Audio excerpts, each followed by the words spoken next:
We are hey yo yo. We are hey yo ya. We are hey ya. We are hey yo ya yo ya yo ya. Yahweh ho, Yahweh ho. We are hey yo ya. We are hey ya. We are yo ya yo ya yo ya Yahweh ho Yahweh ho. We are hey ya yo ya. We are yo ya. We are ya. We are yo ya yo ya yo ya Yahweh ho Yahweh ho. We are yo ya. We are ya. We are yo ya yo ya yo ya Yahweh ho Yahweh ho.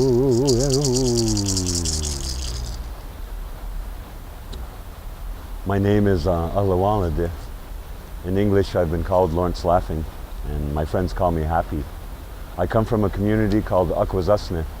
I come from a people who are Ganyak Gehaga, and I belong to the Ludenoshoni, Ganunoshoni peoples.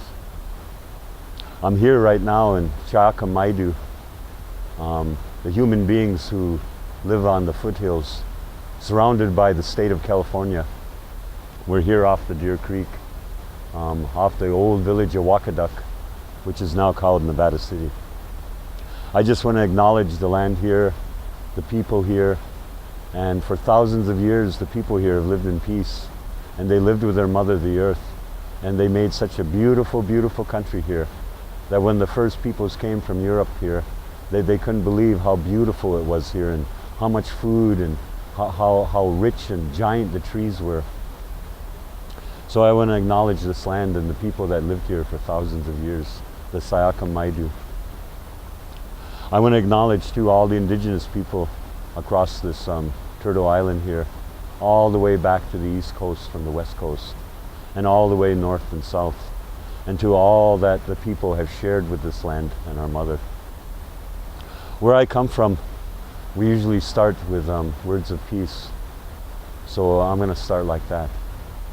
I wish that at this moment right now we can acknowledge in our minds and our hearts everything our mother does for us, the earth, for she's the mother of all of us. She has born all of us as her children, and I mean all of us. I mean from the mosquito to the buffalo to the deer to the cougar, the trees, we're all her children. So I want to start with that acknowledgement for our Mother Earth, and if we can hold in our hearts just a little bit of love, you know, and put that love back to our mother. I want to acknowledge all the waters of the earth, as we can hear behind us, this beautiful, beautiful water. And for all that the water on the earth does for us, for quenching our thirst, for washing our bodies, for cooking our food, and for cleaning and cleaning, all the things that the water does.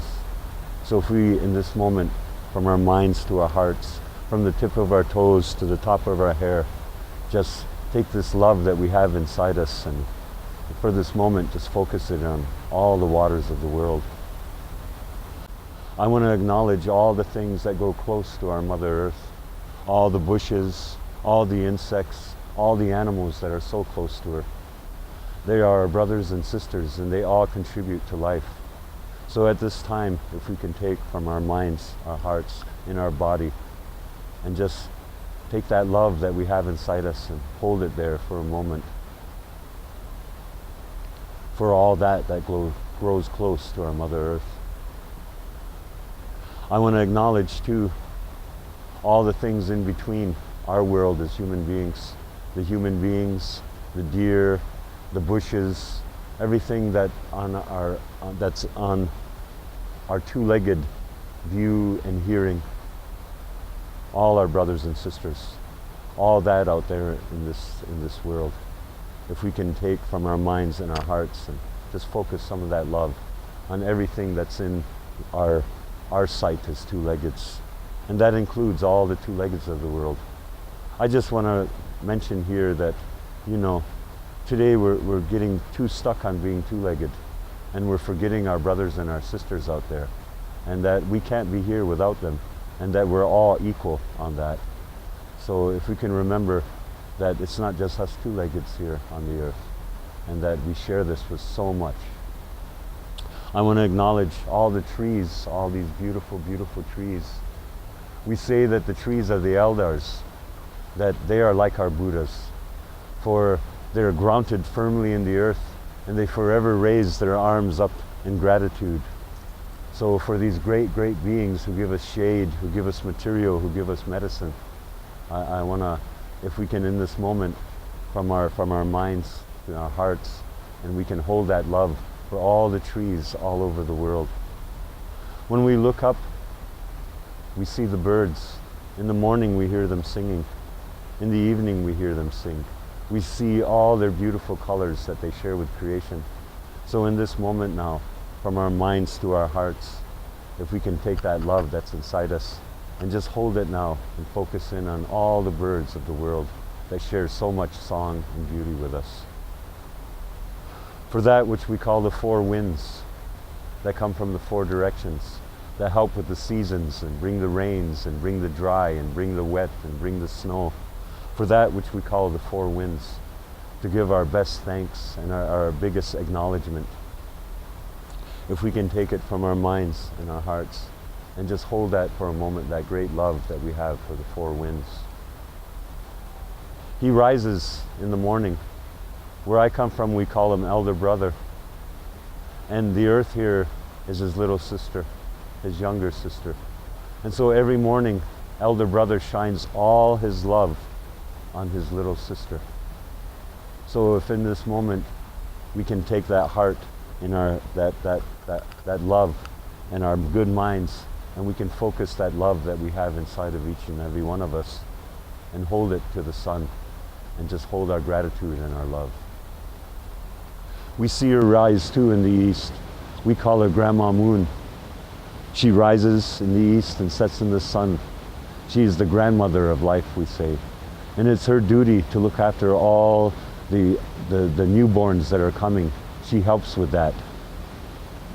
So if at this moment we could acknowledge her, our Grandma the Moon, for that nighttime light, and if we can take from our minds and our hearts all that love that we have inside her, and just hold it here for a moment and think of our Grandma Moon. When we look up at the beautiful sky at night, we see all these beautiful, beautiful stars. For all that great beauty, they shine in the nighttime, and all the stories and our memories that are stored in the stars. So if we can take from our minds and our hearts that love that we have inside us, and just put it out there and hold it now for a moment for all the beautiful stars up there in the nighttime sky. And now I wish to acknowledge too that power of life that holds us all together, that great mystery. And we each have our own words for this mystery.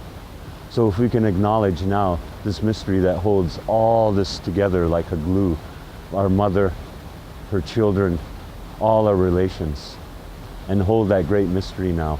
So from our minds and our hearts, from the tip of our toes to the top of our hair, if we can just hold that love for this great mystery in life.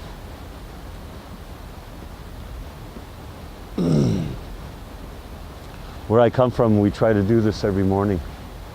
We try to do this every evening, to remember and acknowledge all our brothers and sisters here on our Mother Earth.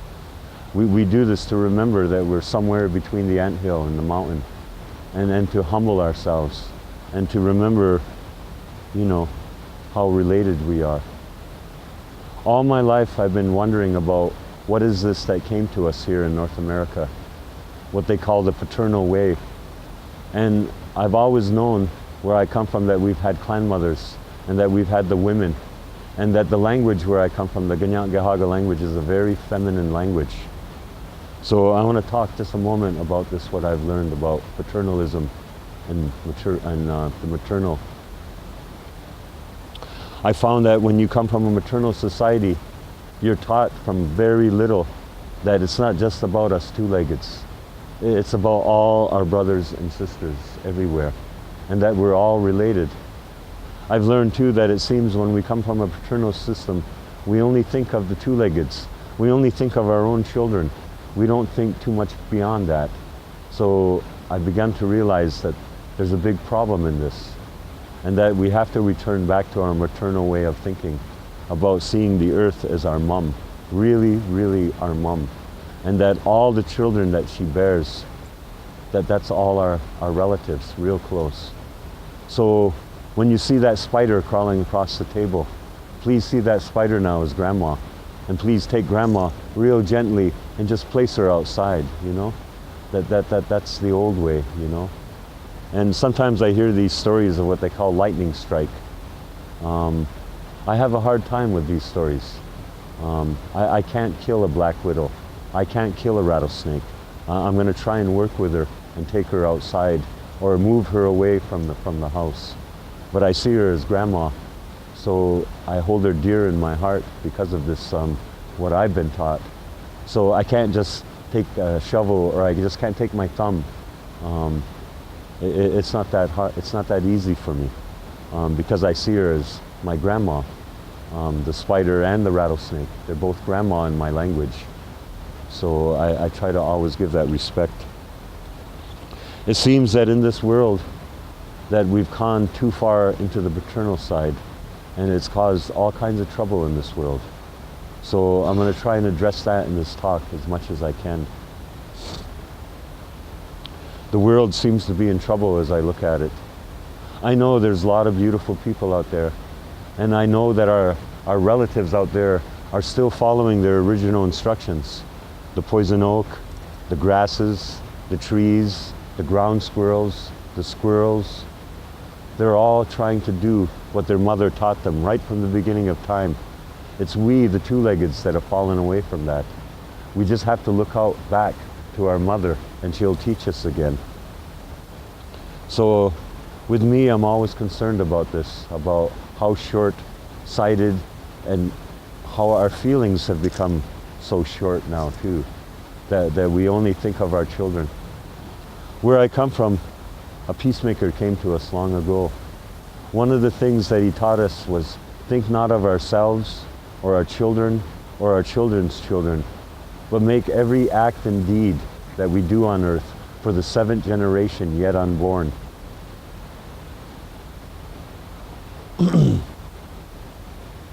The seventh generation from now is all the children of earth. That's who we have to be thinking about. I'm not just talking about the two-legged. I'm talking about all life. That's so important that we begin to understand our place on our mother. For me, our Mother Earth is the only God I really know. She bore us all. She supports us. She gives us all our food, our clothing, our shelters that we need. So for me, our Mother Earth is the God, because I can touch her, I can feel her, and I feel all her love back for all of us, all her creation. And so for me, I begin to realize that Sky Woman, where I come from, she became the earth. And she's the one that takes care of us and nurtures us and loves us so much. So I was raised in a way to see our mother as something very beautiful, not dangerous. It's not scary. When I'm alone with my mother, I feel the most secure. It's when I come out and begin to travel that then I begin to become anxious, and I become a little bit frightened sometimes because of the way it is in this world. But when it's just me and a few two-leggeds out with our mother, there's a great sense of calmness and peace with her. And I'm not filled with a lot of boogeyman stories.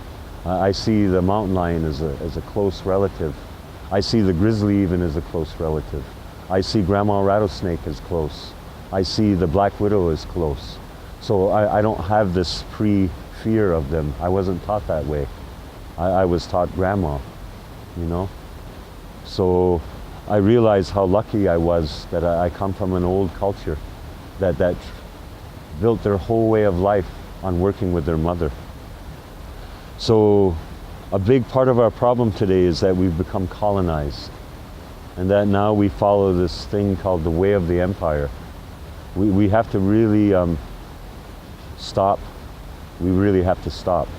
And I mean, we have to be still, and we really need to use our intellect with our heart and really think about these things now, about the two-legged, how far we've come on our Mother Earth, and how far are we going to go. We need to really, really address this. For me in my life, in a way, I became ill. And in my illness, I had to slow down. And because I was slowed down, I went back and looked at everything I learned from when I was young until this age now. So in a way, I was very fortunate that I got ill, because it allowed me to take the time to stop and really use intelligence and my heart to sort it all back out. What I always tell the children when I work with them is that our mother is all about love. And it's not that we survive with our Mother Earth. Our Mother Earth already loves us. We just have to learn her ways again, and it's really easy. It seems like today we have to survive this culture we're in. That's where the most trouble as two-leggeds that we get into. We get into this artificial way of life. And with all these man-made laws and man-made ways and all this putting man on top of everything in creation, we really need to really with our minds and our hearts look at this and start to realize that we really need to stop. And I really mean that. We all need to stop and just feel the earth again with our heart and our good mind, and begin to realize that she's our mother. Okay. So I wanted to work with some more music with you guys. And then we'll do a little bit more dancing, a little bit more singing. I want to stay on that for a while. Like I say, where I come from, when I was growing up, we'd have like maybe 3 dances a week at the most. And at least one dance. And a dance would be a celebration, just to celebrate life. Usually start around 6 o'clock. It would end, depending on the night, anywhere from 11 till 1 in the morning. During ceremony time, we have dances every night. So where I come from, we don't have powwows, but it's kind of like a powwow, kind of.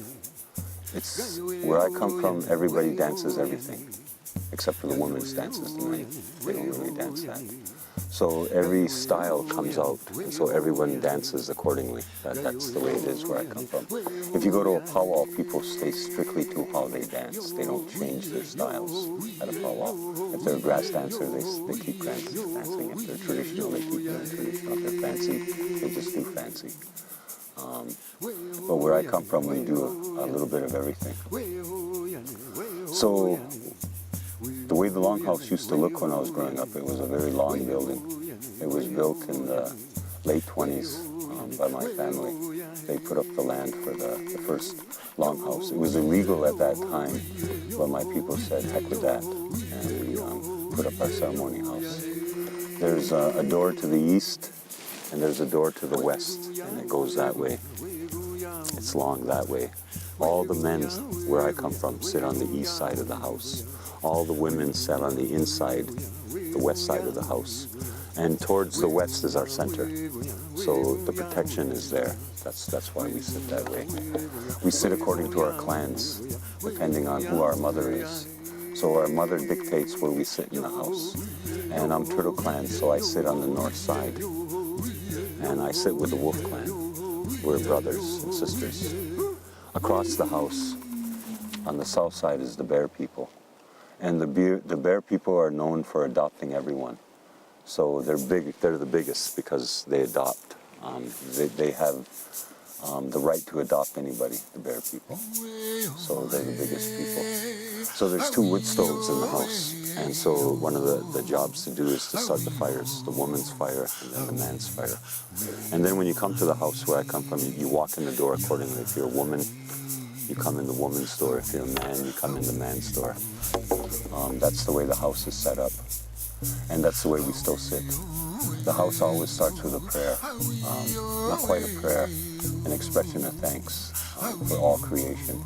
There's a way that we do it where I come from, that we always start with our mother, and we always move up until finally we come to the top. So every time the people meet where I come from, we say this thank you to all creation. And then we'll start our dance. So they'll find a lead dancer, a lead singer, and a lead dancer. And then an elder will stand up and announce it that we found a song. And they'll name the person that's going to lead the dance, and they'll name the leader of the song. Now back home we all sing the same songs, so we don't have cliquish gangs. Everybody sings of us. So it's who wanted to sing in that moment becomes the singers. So it's always changing at the center, the singers, because everybody sings. So they only announce the leader. The leader will go sit down, and maybe 20 people want to sing with him. That's about a normal number to sing with. And then the people will go sit down with the lead singer, and then they'll start the dance. And they'll go for maybe half an hour, 45 minutes, an hour. They'll sing many verses, and then they'll finish. They'll have a little break, and they'll find another song and another dancer. And this will go all night like this, and they'll keep finding songs, and they'll keep finding lead dancers, until finally it's time to go home. And then they'll say the prayer, the thank you again. They'll give thanks for all life.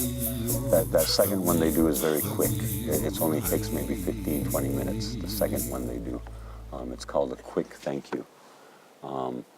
The old people used to complain that something's not right in the world because how we're doing it now. We're not taking the hour or more to say at the end thank you, and we're not taking the 3 hours in the beginning to say thank you. So the old people used to say we're not very thankful anymore. We're forgetting to give our thanks. We're forgetting to say that. So the music where I come from, they're called social songs in English, and they come from everywhere. Most of the music comes from all over North America. So I want to teach you one that they sing around here. So when I was about 19 years old, there was a siege in my community. You guys know what a siege is? A siege is when they cut off your food, your water, and they block you in. So the siege went on for 3 years, and so many people came to my community during those 3 years when I was 19 to 21. And singers came from all over. So in my room where I lived, we built this giant longhouse, 2 stories. It was a 2-story longhouse we built.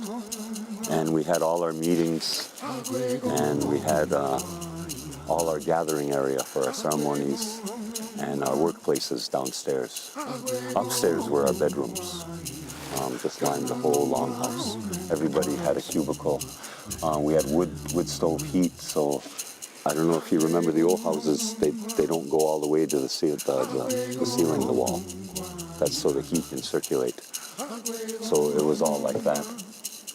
So many singers came, and a man was assigned to my room. His name was Archie Pitawanakwit, and he was from Okumakong, up in Canada and Ontario, up on Georgian Bay, Lake Huron. And he came from a very old people, and he had a lot of songs. So he taught me a song that wasn't of his people either. And in my travels, it's sung here. They sing the song here now. It's not originally from here, but they do sing it here, so you hear it on the radio. So for me, it was a sign when I got here. It was one of the biggest reasons to stay, was because of this song. So I'm going to teach you guys that song. And I'm going to teach it more the way I learned it. It's a little different than the way they sing it here. Hey, hey, hey, hey, hey, Angoa. Hey, hey, hey, Angoa. Hey, hey, hey, Angoa. Hey, hey, hey, Angoa. Hey, Angoa. Hey, Angoa.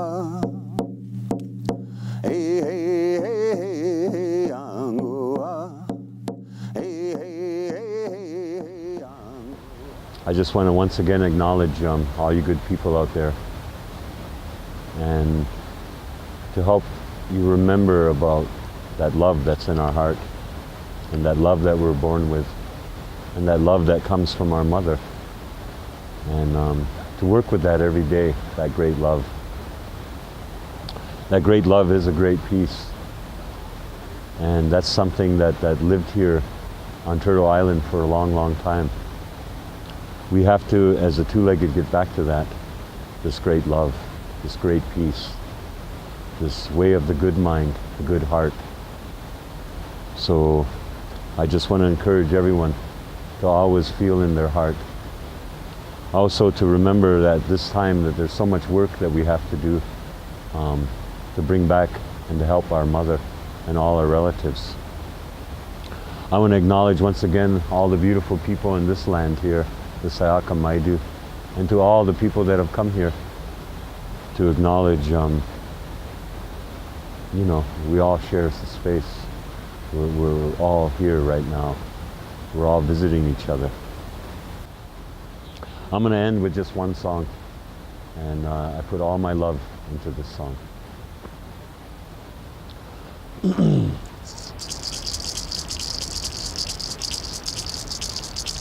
Agwe gonongwa, agwe gonongwa yana, agwe gonongwa, agwe gonongwa yana, ganalungwa onongwa su nene.